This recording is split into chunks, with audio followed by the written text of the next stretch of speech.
मध्ये आपण 5th स्टँडर्डचा decimal fraction ह्या लेसन स्टार्ट करतोय. 9th लेसन आहे decimal fraction. 5th स्टँडर्डचा 5th lesson fraction जो आपण बघितलेला होता त्याच्यामध्ये अपूर्णांक म्हणजे फ्रॅक्शन ही कन्सेप्ट आपला क्लिअर झालेला होता. तुम्ही तो व्हिडिओ ते पाहिले नसतील, त्याचे पण 4-5 व्हिडिओ चॅनलवरती आहेत. 5th स्टँडर्डचे 3 ते 4 व्हिडिओ आहेत. 5th स्टँडर्डचा 5th लेसन फ्रॅक्शनचे 4 व्हिडिओ आहेत. त्याची मी लिंक कमेंट मध्ये देते, त्याच्यावर क्लिक केलं की आतापर्यंत झालेले 5th स्टँडर्डचे सगळे व्हिडिओ पाहता येतील. ते नक्की पहा. आधीचे 5th स्टँडर्डचे 5th लेसनचे व्हिडिओ. फ्रॅक्शन म्हणजे अपूर्णांक. या ह्याच्यामध्ये आपण बघणार आहोत लेसन मध्ये डेसिमल फ्रॅक्शन.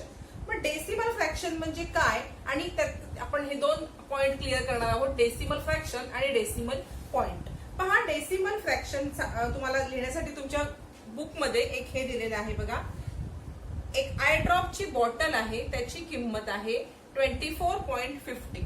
हे आपण कसे वाचतो? 24 रुपीज अँड 50 पैसे. हे एक डेसिमल फ्रॅक्शनच आहे. म्हणजे डेसिमल फ्रॅक्शन आपण आपल्या रोजच्या जीवनामध्ये सुद्धा याचा यूज करतो. पण आपण तेवढ्या डेसिमल फ्रॅक्शन म्हणून ह्या शब्द त्याच्याकडे आपण पाहिलेला नाही. आता बघा, तुम्ही दुकानात गेलात, तुम्हाला एखादा पेन घ्यायचा आहे, किंमत आहे 7 रुपीज अँड 50 पैसे.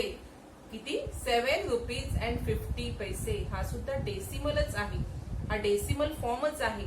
पण तो तुम्हाला आतापर्यंत त्याला डेसिमल फॉर्म म्हणतात हे माहिती नाहीये. मग आता ऍक्च्युली आपण बघूया की डेसिमल फॉर्म म्हणजे काय आहे ते. पहा, डेसिमल फ्रॅक्शन म्हणजे a fraction whose denominator is 10, 100, 1000 or any other tens multiples of 10. म्हणजे 10 चे मल्टिपल 10,000 म्हणा, किंवा काही इथे 10 लाख घ्या, 1 लाख घ्या, 10 लाख घ्या. हे ज्याचे डिनॉमिनेटर आहेत त्यांना म्हणायचं डेसिमल फ्रॅक्शन. डिनॉमिनेटर, हा, न्यूमरेटर काहीही चालतो इथे आपल्याला. इथे दिलेले तुमच्या बुक मध्ये मी लिहून घेते. पहा, हे याला आपण म्हणायचं डेसिमल फ्रॅक्शन, जे की डिनॉमिनेटर आणि न्यूमरेटर फॉर्म मध्ये आहेत. हे कोणत्या फॉर्म मध्ये आहेत? न्यूमरेटर आणि मग डिनॉमिनेटर. हे आपण डेसिमल पॉइंट वापरून कसे लिहितो बघा. 0.5, 0.68, सॉरी इथे नंबर लिहायचा चुकलेला आहे, 285, 0.285. हा जो पॉइंट देतो ना आपण, ह्यालाच आपण म्हणतो डेसिमल पॉइंट. हा कसला पॉइंट आहे? Decimal point. काय केलं इथे आपण? जे न्यूमरेटर आणि डिनॉमिनेटर फॉर्म मध्ये आहे ते आपण ह्या फॉर्म मध्ये आणलेले आहेत पॉइंट देऊन. आणि हा जो पॉइंट देतो त्यालाच म्हणायचं डेसिमल फ्रॅक्शन. हा पॉइंट कधी येतो?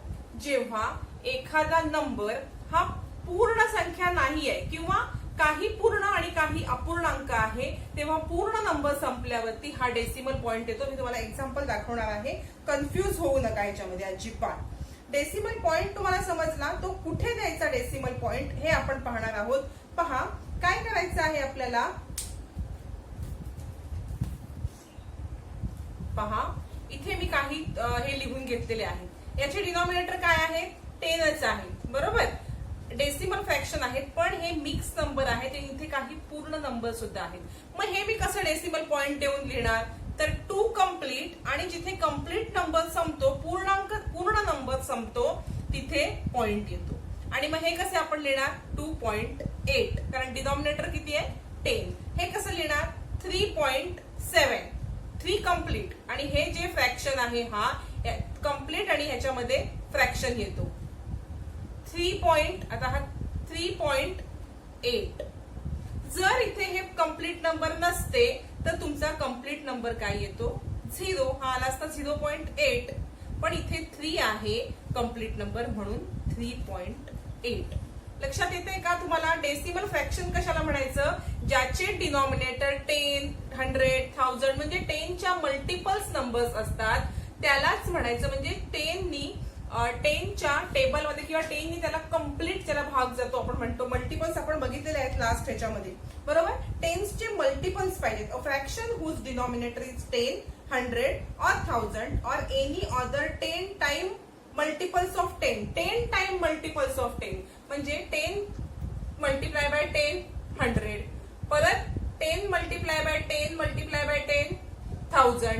10 multiply by 10 multiply by 10 multiply by 10,000 असे जे डिनॉमिनेटर असतात, म्हणजेच 10, 100, 1000, 10,000 हे डिनॉमिनेटर असलेल्या नंबरलाच काय म्हणतो आपण, डेसिमल फ्रॅक्शन. आणि हे न्यूमरेटर डिनॉमिनेटर फॉर्म मध्ये आहे. आपण त्याला डेसिमल पॉइंट देऊन लिहून घेतलेलं आहे. हे सुद्धा आहेत आपले डेसिमल फ्रॅक्शन. डेसिमल पॉइंट दिले. डेसिमल पॉइंट कुठे द्यायचा, जिथे पूर्ण नंबर संपतो. आता ह्याच्यामध्ये पूर्ण नंबरच नव्हता, सगळेच फ्रॅक्शन आहेत. जर याच्यामध्ये असं दिलेलं असतं की 3 कम्प्लीट 285 बाय 1000, तर इथे 0च्या ऐवजी काय आलं असतं, 3 आले असते. इथे जर असं म्हटलं असतं की 2 कम्प्लीट 68 बाय 100, म्हणजे 2 68 बाय 100 हा मिक्स नंबर. आपण मिक्स फ्रॅक्शन लास्ट व्हिडिओमध्ये 5th लेसन मध्ये पाहिलेला आहे. बघा इथे हा 0 जाईल आणि इथे 2 येईल. म्हणजे डेसिमल पॉइंट कुठे येतो, जिथे आपला पूर्ण नंबर संपून अपूर्ण नंबर चालू होतो, तिथे हा डेसिमल पॉइंट येतो. इथे आपण बघितलं की 2 कम्प्लीट आहेत आणि 8 बाय 10 म्हणून 2.8. हेच तुम्हाला समजण्यासाठी मी एक एक्झाम्पल देते. 2 कॅडबरी आहेत इथे. प्रत्येक कॅडबरीचे 10 पार्ट आहेत. प्रत्येक कॅडबरी बघा 1, 2, 3, 4, 5, 6, 7, 8, 9, 10 पार्ट आहेत. तुमच्याकडे 2 कॅडबरी आहेत आणि तुम्हाला एखाद्या फ्रेंडला कॅडबरी द्यायची आहे. तर तुम्ही काय करणार, त्याला समजा, किंवा तुम्हाला त्यातली त्या 2 कॅडबरी मधली तुम्हाला किती कॅडबरी मिळते, 1 कम्प्लीट मिळते खायला आणि 3 तुकडे ह्यातले 3 पीस या कॅडबरी मधले मिळाले. बरोबर, म्हणजे ही कॅडबरी पूर्ण मिळाली, 1 कम्प्लीट मिळाली आणि ह्यातले किती पीस खाल्लेत, 3 आउट ऑफ किती, 1, 2, 3, 4, 5, 6, 7, 8, 9, 10 आउट ऑफ किती, 10. तुम्ही किती, 1 कम्प्लीट कॅडबरी खाल्लीत आणि दुसऱ्या ह्याच्यातले सुद्धा तुम्हाला 3 पीस मिळालेले आहेत. एक तुमची होती, एक समजा तुमच्या मोठ्या भावाची किंवा मोठ्या बहिणीची होती, तिने त्यातले 3 पीस पण तुम्हाला दिले. मग तुम्ही एकूण किती कॅडबरी खाल्लीत, 1 कम्प्लीट, 3 पीस दुसऱ्या कॅडबरीचे, पण 3 किती मधले, 10 मधले. हा आपण फ्रॅक्शन. आणि हा डेसिमल फ्रॅक्शन मध्ये आपण कसं लिहिणार बघा, 1 कम्प्लीट 0.3. किती खाल्लीत तुम्ही, 1.3. आणि मग तुमच्या मोठ्या बहिणीला आणि भावाला किती राहिली, हे पीस किती शिल्लक राहिले बघा, किती पीस आहेत ते, 1, 2, 3, 4, 5, 6, 7. कम्प्लीट त्याला मिळाले का, नाही मिळाले. किती मिळाले, फक्त 7 पीस. किती मधले, 10 मधले. म्हणजेच त्याला किती मिळाली, 0.7. समजतंय, तुम्हाला मिळाली 1 कम्प्लीट 0.3, त्यातले 3 पीस मिळाली आणि तुमच्या भावाला किती मिळाली, 0.7. कम्प्लीट एक पण नाही आणि दुसऱ्या ह्याच्यातले 7 पीस किती पैकी, 10 पैकी.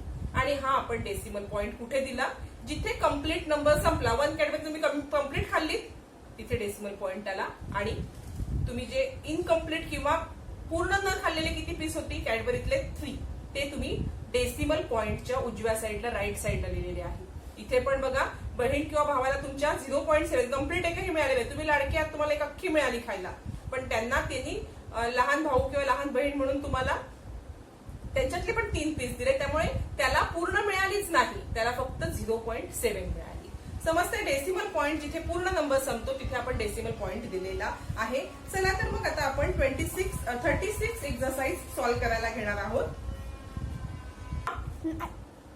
प्रॉब्लेम सेट 36 मी लिहून घेतलेला आहे. फर्स्ट मला सांगितलेलं काय, write the following mix fraction in decimal form and read them allowed. जे दिलेले आहेत फ्रॅक्शन ते तुम्हाला डेसिमल फॉर्म मध्ये लिहायचे आहेत. बघा, मगाशी सांगितल्याप्रमाणे 3 कम्प्लीट आहेत, 3 डेसिमल पॉइंट कम्प्लीट संपल्यावरती, आणि 9 किती पैकी 9 आपण घेतले, 10 पैकी, म्हणून 3.9. लिहिणार कसं तुम्ही हे, म्हणजे बोलणार कसं, 3.9. समजतंय. आता हे कसं लिहिणार, 1 कम्प्लीट 1.4. कसं लिहिणार कसं किंवा वाचणार कसं, 1 पॉइंट रीड करायचंय तुम्हाला ना, मी तुम्हाला लिहून दाखवते, 4. आता हे कसं लिहिणार, 5 कम्प्लीट 5.3. समजतंय, 5 कम्प्लीट 3 म्हणून 5.3.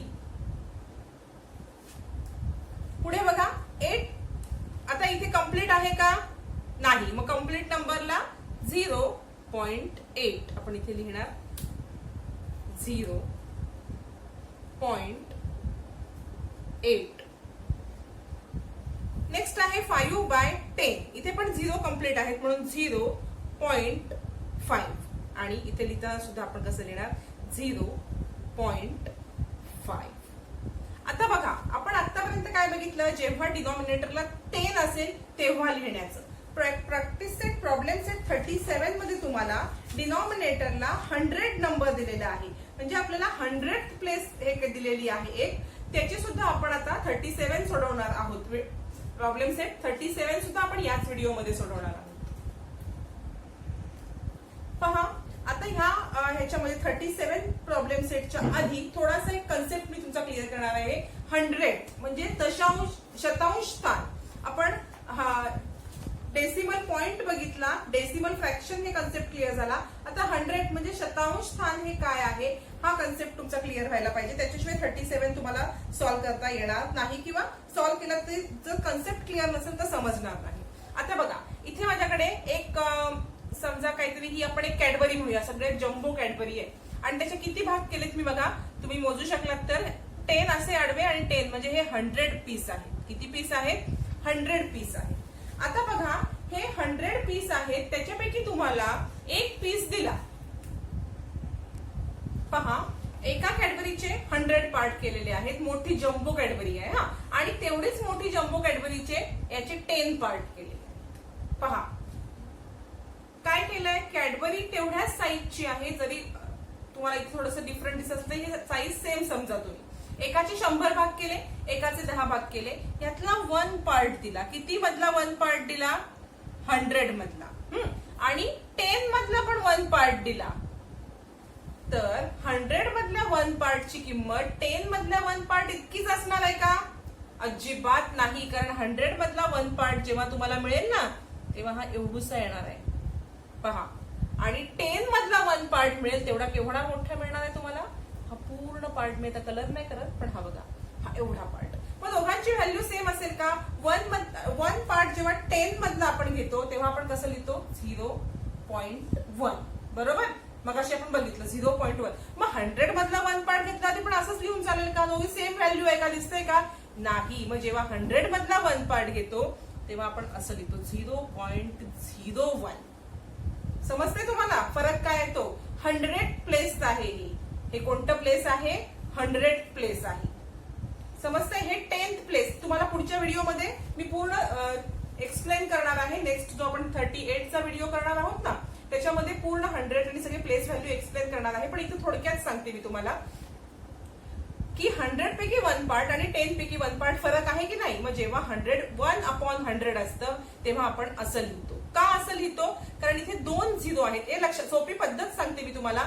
2 झिरो असतील तेव्हा दशांश चिन्हाच्या किंवा डेसिमल पॉइंटच्या उजव्या साईडला 2 नंबर लागतात. एक असेल 0 तर 1 लिहून मोकळं व्हायचं. पण जेव्हा 2 झिरो, ही सोपी पद्धत सांगते मी, 2 झिरो असतील तेव्हा 0-1. पण 100 पैकी तुम्हाला 50 पार्ट दिले, 100 पैकी 50 पार्ट दिले. बघा हा आता कसं लिहिणार? 0.50. 50 पार्ट दिलेत ना, 2 नंबर आलेत आपले ऑलरेडी, इथे दिलेलेच आहेत.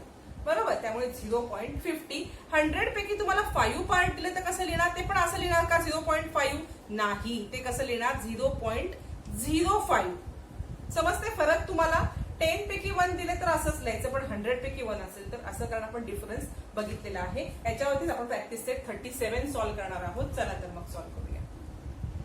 पहा इथे तुम्हाला 37 मध्ये काय सांगितलंय? Write the following mix fraction into decimal form and read them allowed. आता इथे बघा काय करणार आहोत आपण, मगाशी तुम्हाला मी सांगितलं. आता इथे 10च आहे म्हणून 9 कम्प्लीट आणि काय येणार ह्याचं? 9 कम्प्लीट आणि 1. फक्त 1 लिहायचं आणि आपण रीड कसं करणार त्याला? 9.1. 9.1 नंतर आहे. आता बघा इथे 100 आहेत, मी तुम्हाला मगाशी फरक सांगितलाय. 100 असेल तर आपण काय घेतो? 9.01. समजतंय ना? काय लिहायचं इथे? 9.01. थर्ड आहे 4.53. आता इथे 53 लिहायचे आपण, 2 नंबर आहेत ना इथे आपल्याला. 53 कसं लिहिणार आपण? 4.553 असं लिहायचं. 53. आणि इथे बघा इथे कम्प्लीट नंबर काहीच नाहीये म्हणून 0 घ्यायचं हे पण मी सांगितलेलं आहे. 0.78 0.78. नेक्स्ट आहे 5/100. आता इथे कम्प्लीट नंबर 0 आहे आणि 0.5 मी तुम्हाला सांगितलेलं आहे 0.5 काय घ्यायचं कारण ते 100 पैकी आहे. 10 पैकी आहे का मग आपण 0.5 लिहू, पण हे 100 पैकी आहे म्हणून 0.05 लिहिणार कसं आपण 0.05. नेक्स्ट आहे तुम्हाला बघा एक 37 मध्ये नेक्स्ट दिलेला आहे 5/10. मग इथे मगाशीच मी सांगितलं कसं लिहिणार 0.5 0.5 बरोबर.